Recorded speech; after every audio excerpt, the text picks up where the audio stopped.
کہ اللہ نے قرآن میں فرمایا اس سے بڑا ظالم کون ہو سکتا ہے جو اللہ کے گھروں کو ویران کرنے کی کوشش کرے۔ ویران کرنے کا مطلب یہ ہے کہ تم مسجدوں کا اعمال سے آباد نہ کرو، مسجدوں کا اعمال سے آباد نہ کرنا، یہی مسجدوں کو ویران کرنا ہے۔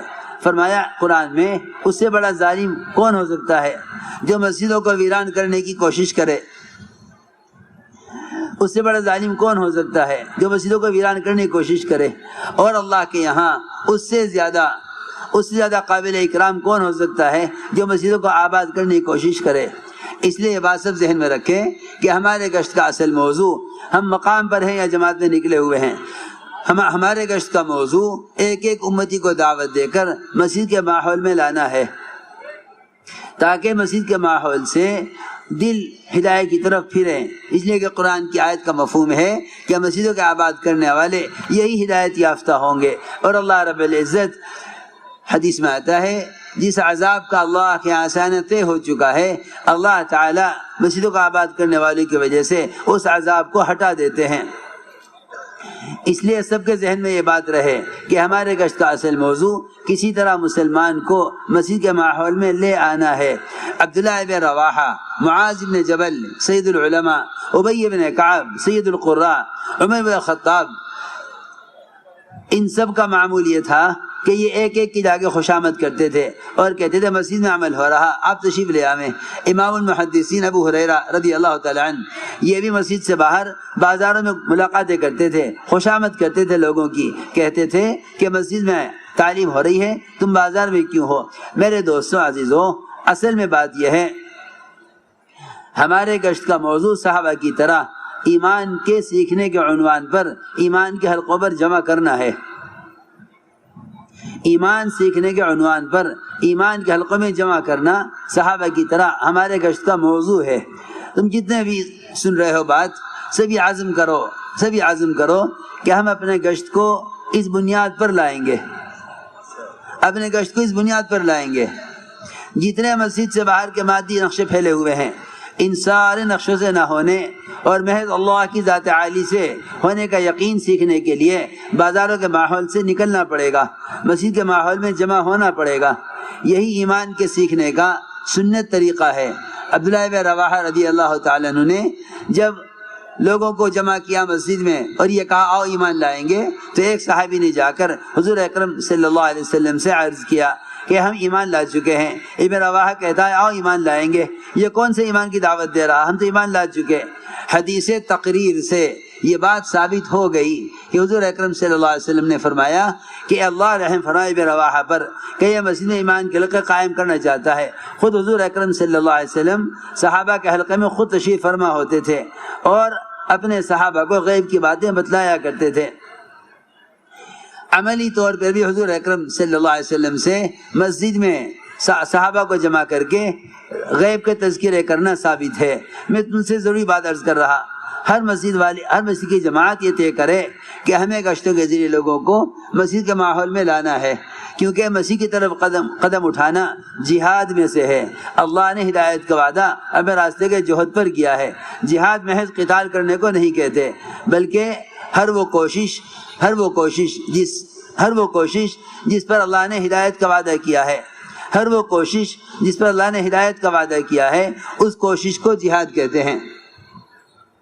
اس طرح ہمیں چاہیے کہ ایک ایک امتی کو دعوت دے کر مسجد کے ماحول میں لانے کے لیے تیار کریں۔ یہ ایمان سیکھنے کا صحابہ کرام کا طریقہ ہے۔ حضرت عمر فرمایا کرتے تھے یہ کام میں اس لیے کرتا ہوں تاکہ میرے ایمان میں کمال پیدا ہو۔ حضرت عمر کا اپنا قول ہے، خود فرماتے ہیں یہ کام میں اس لیے کرتا ہوں تاکہ میرے ایمان میں کمال پیدا ہو۔ یہ بات یقینی بات ہے کہ ایمان میں کے ازدیاد اور ایمان کے بڑھنے کا یہی طریقہ ہے کہ مسجدوں میں جمع ہو کر اجتماعی طور پر غیب کے تذکرے کیے جائیں، امت کو جنت، دوزخ، قبر اور حشر اور آخرت کی فکر دلائی جائے۔ یہی مسجد میں اجتماعی حلقوں کا اصل مقصد ہے۔ حضور اکرم صلی اللہ علیہ وسلم کی مجلس میں صحابہ بیٹھے ہوئے تھے۔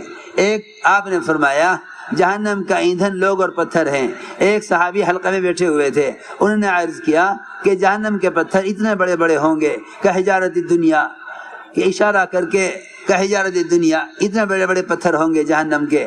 آپ نے فرمایا ان صحابی سے نہیں، جہنم کا ایک پتھر دنیا کے سارے پہاڑوں سے زیادہ بڑا ہے۔ اس بات کو سن کر اس تعلیم کے حلقے میں، ایمان کے حلقے میں، یہ صحابی اس بات کو سن کر خوف سے بے ہوش ہو گئے۔ اتنا خوف انہیں جہنم کا ہوا کہ بے ہوش ہو گئے۔ حضور اکرم صلی اللہ علیہ وسلم نے ان کے سینے پر ہاتھ رکھا، دل میں حرکت تھی، فرمایا اس آدمی سے، جوان سے، کہ تم لا الہ الا اللہ کہہ لو۔ اس نے کلمہ پڑھا اور روح نکل گئی۔ حضور اکرم صلی اللہ علیہ وسلم نے فرمایا کہ جہنم کے خوف نے اس کے جگر کو پھاڑ دیا، جہنم کے خوف نے اس کے کلیجے کو پھاڑ دیا۔ میرے دوستو عزیزو، میں تم سے کس طرح سمجھاؤں؟ میں تو یہ دیکھ رہا کہ تم لوگوں نے ملاقاتوں کو گشت کا موضوع بنا لیا، جو جہاں ملا اس کے کانے بات ڈال دی اور سمجھ لیا میں نے گشت کر لیا۔ امیر صاحب سے کہہ دیا، امیر صاحب میں نے گشت کر لیا، آپ نے 2 گھروں میں ملاقات کرنے کے لیے کہا تھا، میں دکان پہ جاتے جاتے وہ گھر میں راستے پڑتے تھے، میں ان سے ملاقات کر کے دکان چلا گیا تھا۔ یقین بازار کے ماحول میں نہ بنے گا۔ سب سے پہلا کام یہ ہے کہ اپنے آپ کو بازاری ماحول سے نکالو، دوسروں کو بھی دعوت دے کر صحابہ کی طرح ایمان کے ماحول میں لاؤ۔ اس ماحول میں آ کر بات سنو گے تو اثر ہوگا۔ میں نے رات طفیل بن عمرو دوسی کا واقعہ اس لیے عرض کیا تھا تاکہ ہم سمجھیں کہ ماحول میں آنے والے کا دل کس طرح پلٹتا ہے۔ ابھی تک کام کرنے والوں کو انشراح نہیں ہے مسجد کے ماحول میں لانے پر۔ یہ نبوت کے طریقہ جہد سے اور صحابہ کے طریقہ جہد سے عدم مناسبت کی علامت ہے۔ ان سے مناسبت نہیں ہے، اس لیے اختلاف ہو رہا ہے، ورنہ امت کی تربیت کا خدا کی قسم مسجد سے ہٹ کر اور کوئی ذریعہ نہیں ہے۔ زوایا میں بھی وہ تربیت نہیں جو مسجد کے ماحول میں ہے، اس لیے کہ اللہ رب العزت نے قیامت تک کے لیے قرآن سے ہدایت کے اور تربیت کا تعلق اعمال مسجد سے جوڑا ہے۔ ہم فرماتے تھے سارے مشائخ، عوام، علماء، بادشاہ، وزیر، فقیر، ان سب کو مسجد میں بلایا ہے۔ اگر کوئی شیخ وقت بھی بلا عذر نماز مسجد میں نہ پڑھے تو اس کے لیے بھی وعید ہے۔ کیوں؟ اس لیے کہ اعمال مسجد اعمال ہدایت ہیں، اعمال مسجد اعمال ہدایت ہیں۔ یہ رہبانیت کا مزاج ہے کہ مسجدوں کو چھوڑ کر کونوں میں آدمی بیٹھ جاوے۔ اسلام کا مزاج یہ نہیں ہے، اسلام میں رہبانیت نہیں ہے، بلکہ گشت کر کے صحابہ کی طرح مسجد میں اجتماعی ماحول قائم کرو۔ تعصر جو پیدا ہوگا وہ اصل میں مسجد کے ماحول سے ہوگا۔ تعصر جو پیدا ہوگا دلوں میں مسجد کے ماحول سے ہوگا۔ حضرت فرماتے تھے مسجد کے ماحول سے دلوں میں اس طرح ہدایت کا نور اترے گا جس طرح مرغی انڈوں کو اپنے پروں میں سمیٹتی رہتی ہے، جس طرح مرغی کے پروں سے انڈوں میں ہدایت جو ہے انڈوں میں روح پڑتی ہے اور انڈوں کے اندر حیات پیدا ہوتی ہے، اس طرح فرشتوں کے پروں میں رہنے سے دلوں میں ہدایت کا نور اترے گا۔ کیونکہ صحیح روایت میں ہے اللہ کے گھروں میں سے کسی گھر میں جمع ہو کر جو لوگ اللہ تعالیٰ کے تذکرے کرتے ہیں، فرشتے اپنے پروں سے آسمان تو ان کو گھیر لیتے ہیں۔ ابھی تک ہمارے گشت کرنے والوں کا اندر کا تقاضا اور چاہت یہ نہیں ہے کسی طرح جس سے ملاقات کر رہا یہ کسی طرح مسیح کی طرف قدم اٹھا لے، حالانکہ حدیث قدسی ہے، اللہ تعالیٰ خود فرماتے ہیں جو بندہ میری طرف چل کر آتا ہے میں اس کی طرف دوڑ کر آتا ہوں۔ ابھی ہماری کوشش نہیں کہ اللہ کی رحمت کو ملک کی طرف متوجہ کرنے کے لیے ان کے قدموں کو مسیح کی طرف اٹھوا لیں۔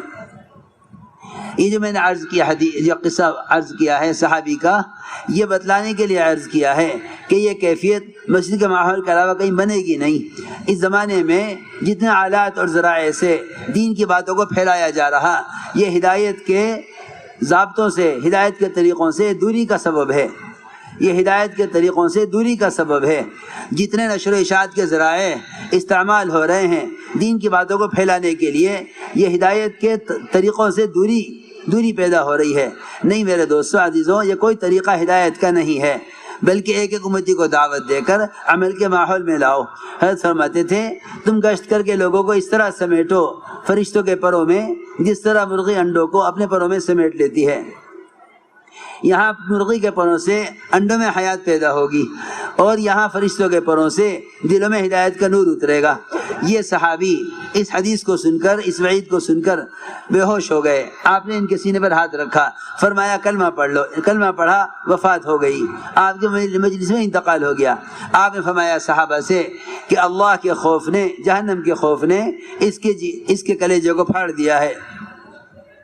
صحابہ نے دیکھ کر بڑا رشک کیا، کاش ایسی موت ہمیں بھی آتی، یہ انہی کی خصوصیت ہوگی۔ صحابہ نے عرض کیا یا رسول اللہ، یہ تو فرمائیے آیا یہ انہی کی خصوصیت ہے یا ہم سب کے لیے ہے؟ آپ نے فرمایا کیوں تم قرآن نہیں پڑھتے؟ کیوں تم قرآن نہیں پڑھتے؟ اللہ نے نہیں فرمایا قرآن میں ذالک لمن خاف مقامی وخاف وعید، کہ یہ وعدہ ہر اس شخص کے لیے ہے جو میرے سامنے حاضری سے ڈرتا ہو اور میری وعید کا خوف کرتا ہو، جو میری وعیدوں کا خوف رکھتا ہو دل میں اور جو میرے سامنے حاضری سے ڈرتا ہو، یہ وعدہ ہر اس شخص کے لیے ہے۔ اس لیے عرض کر رہا کہ انفرادی طور پر کتاب دیکھ لینا، انفرادی طور پر دعوت دے دینا کافی نہیں ہے، بلکہ انفرادی دعوت اجتماعی اعمال میں جوڑنے کے لیے ہے۔ تو حضور اکرم صلی اللہ علیہ وسلم نے امت کو تربیت کے لیے، ہدایت کے لیے اعمال مسجد سے جوڑا تھا۔ تو میں نے عرض کیا چور سے چوری ہو گئی، حضور اکرم صلی اللہ علیہ وسلم نے چور کو مسجد کے ستون سے باندھ کر رکھا کہ خوف خائف ہے کہیں بھاگ نہ جائے، اگر بھاگ گیا تو مسجد کے ماحول سے نکل جائے گا۔ مسجد کے ماحول میں چور کو بطور سزا کے نہیں باندھا بلکہ بطور تربیت کے باندھا ہے۔ یہاں چوروں کو رکھا جاتا ہے جیلوں میں بطور سزا کے، اس سے ڈاکو بنتے ہیں، یہاں چور کو مسجد میں رکھا بطور تربیت کے، تو اس چور کے مسجد میں رہنے سے آپ نے فرمایا کہ اس کا مسجد میں رہنا اس کے دل میں چوری کی نفرت پیدا کر دے گا۔ ایک صاحب کو مسجد سے باہر زنا کا تقاضا ہوا، وہ مسجد میں آئے، آپ سے آ کر سوال کیا، عرض کیا مجھے زنا کی اجازت دے دیجئے۔ آپ نے مسجد کے ماحول میں سکھلایا، مسجد کے ماحول میں بتلایا کہ اگر یہ زنا تمہاری ماں کے ساتھ، تمہاری بہن کے ساتھ، تمہاری بیٹی کے ساتھ کوئی کرے تم برداشت کرو گے؟ کہنے لگا کہ ہرگز برداشت نہیں کروں گا۔ آپ نے فرمایا پھر تو لوگ بھی نہیں چاہیں گے کہ تم ان کے کسی عورت کے ساتھ یہ کام کرو۔ صحابی فرماتے ہیں میرے دل سے ہمیشہ کے لیے زنا کا ارادہ نکل گیا۔ میں یہ عرض کر رہا کہ جب تک علم اور ایمان کا سیکھنا مسجد کے ماحول کے ساتھ نہیں جوڑا جائے گا اس وقت تک تربیت نہ ہوگی۔ بس سب طے کر لو کہ ہم گشت کر کے ایک امتی کو اعمال مسجد کی طرف لائیں گے، کیونکہ حضور اکرم صلی اللہ علیہ وسلم نے اس امت کو مسجد سے جوڑا تھا۔ جو بھی حاجت پیش آتی اس کے لیے مسجد کی طرف قدم اٹھتا تھا۔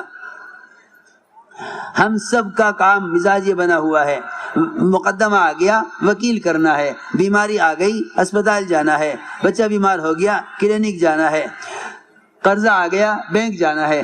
حضرت فرماتے تھے اپنی حاجت کو لے کر اگر مسیح کی طرف نہ آئے گا تو پھر حرام شکلوں کی طرف جاوے گا، اس لیے کہ اللہ رب العزت حلال اسباب کا یقین مسجد سے دیں گے، حرام اسباب کا یقین بازاروں کے ماحول سے ملے گا۔ اگر بیمار بچے کے لیے پہلے مسجد آ گیا، اللہ تعالیٰ ممکن ہے دوا کے بغیر ہی شفا دے دیں۔ حضور اکرم صلی اللہ علیہ وسلم نے صحابہ کو اس کا عادی بنایا تھا کہ جو بات پیش آئے تم اسے لے کر سب سے پہلے مسجد آ جاؤ۔ ایک صحابی کے بھائی کا پیٹ چل گیا، وہ سیدھے مسجد آئے، آ کے عرض کیا کہ بھائی کو دست آ گئے ہیں۔ آپ نے مسجد سے فرمایا شہد پلاؤ، یہ یقین کے سکھلانے کی جگہ ہے۔ انہیں جا کر شہد پلایا گیا، آپ نے مسجد سے یقین سکھلایا۔ وہ اپنے بھائی کے پیٹ کے درد کو لے کر مسجد میں آئے۔ خود حضور اکرم صلی اللہ علیہ وسلم نے گھر میں آ کر معلوم کیا کھانے کو ہے کچھ نہیں ہے۔ آپ گھر سے کھانے کی تلاش میں نہ نکلے بلکہ مسجد آئے، دعا کی، پھر پوچھا جا کر کہ کھانا آیا کہ نہیں آیا، پھر آپ مسجد آئے، آ کر نماز پڑھی، پھر جا کر پوچھا کھانا آیا کہ نہیں آیا، پھر مسجد آئے۔